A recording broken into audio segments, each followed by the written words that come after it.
सोचिए इनकी मानसिकता क्या है।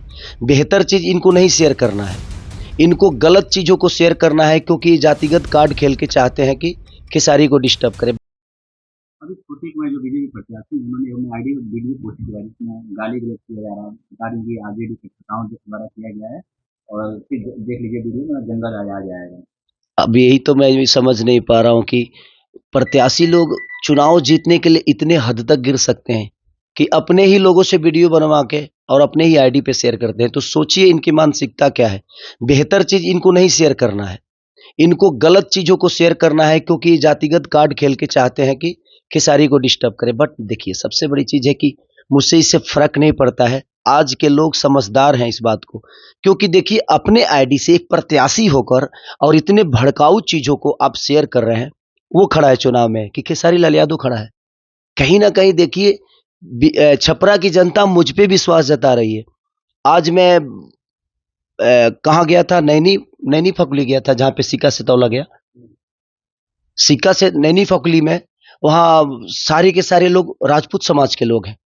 हमारा बिक्की भाई वहां के बहुत अच्छे इंसान हैं, उन्होंने मुझे सिक्का से तौला। तो मैं जातिगत इंसान हूं ही नहीं, और ना ही मेरे अंदर कभी जातिगत बात आएगी। तो हर समाज के लोग माने कहीं ना कहीं मुझे प्यार करते हैं। मैं अभी गया था एक राम समाज में, वहां के लोगों के घर पे मैं खुद ही साग रोटी खाया, क्योंकि मेरे लिए कोई जाति मायने रखता ही नहीं है।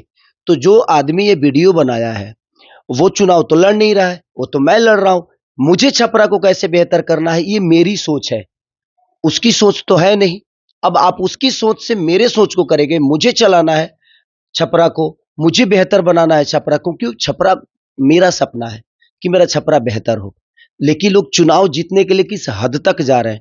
अब इतने हद तक जा रहे हैं कि मेरे वाइफ का वीडियो डालकर उसके ऊपर गंदे गाने लगा देते हैं। अब सोचिए कि अब उनके लिए मैं क्या बोलूं। उनके लिए मुझे कुछ बोलना चाहिए, बट नहीं। देखिए राजनीति मुझे पता था कि बेहतर चीज है। यहाँ पे आपको लोगों के दिल पे राज माने राजनेता मतलब क्या होता है। राज का एक नेता होता है, उसको दायित्व दिया जाता है क्योंकि अपने राज्य का ख्याल रखे। तो मेरे कहने का मतलब है कि उल्टा सीधा ऐसे आप लोग मत करिए और जातिगत भड़काऊ मत करिए। एक तो धर्म के नाम पे आपको वोट लेना है, फिर जातिगत करके वोट लेना है। हमारे कहने का मतलब कि ये सही नहीं लग रहा है मुझे। ये सब कार्ड खेलकर चुनाव जीतने का मतलब नहीं है। आप अपने ही लोगों से वीडियो बनवाओ और अपने ही आईडी पे शेयर करो। बेहतर चीज भी शेयर किया जा सकता है।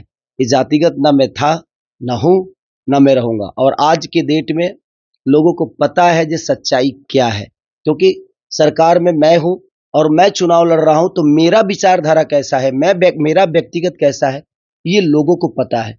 तो इसका कोई मतलब है नहीं। और मुझे लगता है कि ये बहुत निंदनीय काम है।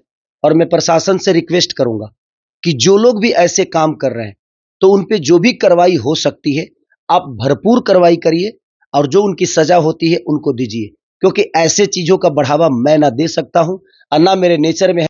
रवि किशन ने चुनावी जनसभा में कहा था कि आपने राम मंदिर की जगह अस्पताल बनाने की बात कही, अगर भाई अधर्मी हो जाए तो उस पर तीर जरूर चलेगा, जान लीजिए। मतलब भाई मैं धर्म के विरोध में कभी नहीं रहा और मैं धर्म के विरोध में नहीं, आज भी नहीं हूं।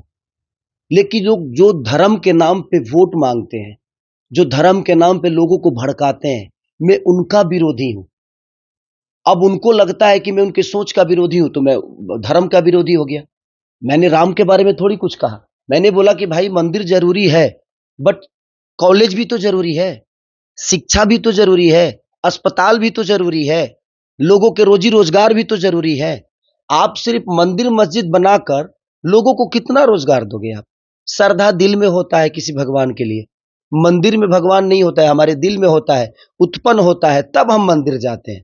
मेरा विषय वो है कि मंदिर बनना चाहिए। मैं ये नहीं कह रहा हूं कि मंदिर नहीं बनना चाहिए, मंदिर बनना चाहिए, लेकिन मंदिर के साथ साथ लोगों का ख्याल भी। आखिर बताइए, आप मंदिरें बना दे और लोगों के पेट में अन्न ही ना दे तो भूखे भजन होता है क्या। और रवि भैया के बात के लिए तो आप बिल्कुल कुछ मत कहिए।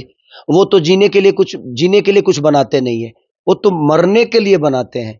आपने उनका बयान सुना हो गया, माननीय आदित्यनाथ योगी जी के सामने बोल रहे हैं कि तुम लोग अगर यहाँ पे जलोगे गोरखपुर में तो सीधे स्वर्ग में जाओगे।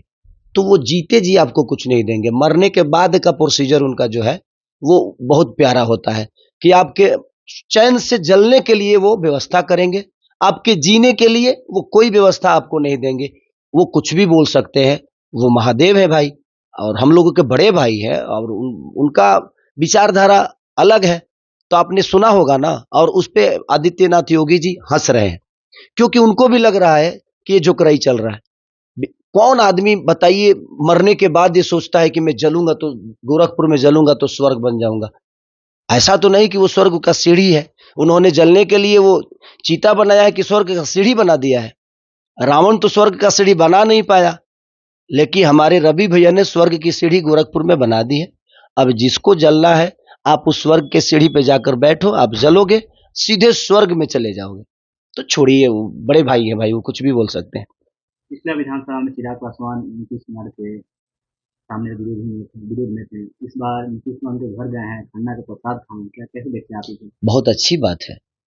ऐसे हर आदमी को एक दूसरे के साथ रहना चाहिए और मैं हमेशा कहूंगा कि हर आदमी मिल के रहे। पार्टी अलग चीज हो गई, व्यक्तिगत रिलेशन अलग चीज हो गया, व्यवहार अलग चीजें हो गई। कोई जरूरी नहीं है कि हम एक दूसरे के पार्टी में है तो हम घोर विरोधी हैं। ये चुनाव कल खत्म हो जाएगा, लेकिन मुझे लगता है कि हम सबको जीना है और समाज में ही रह के जीना है। तो हमें हर समुदाय, हर लोग, हर जाति के लोगों के हर त्योहार में एक दूसरे के साथ रह के और उसके त्योहार का एंजॉय करना चाहिए और उसका सम्मान करना चाहिए। अच्छा सिंह आज ही बयान दिया है कि मैं खेसारी को क्यों सपोर्ट करूँ, वो मेरे बारे में उल्टा सीधा बयान देते रहते हैं, इसलिए मैं सपोर्ट नहीं करी। वहीं पवन सिंह की पत्नी को उन्होंने सपोर्ट किया है कि मैं उनको वीडियो सिंह सपोर्ट करूंगी, लेकिन खेसारी को सपोर्ट नहीं करूंगी। Thank you. किसी को तो कर रही है ना, भगवान करे कि वो बिल्कुल करे।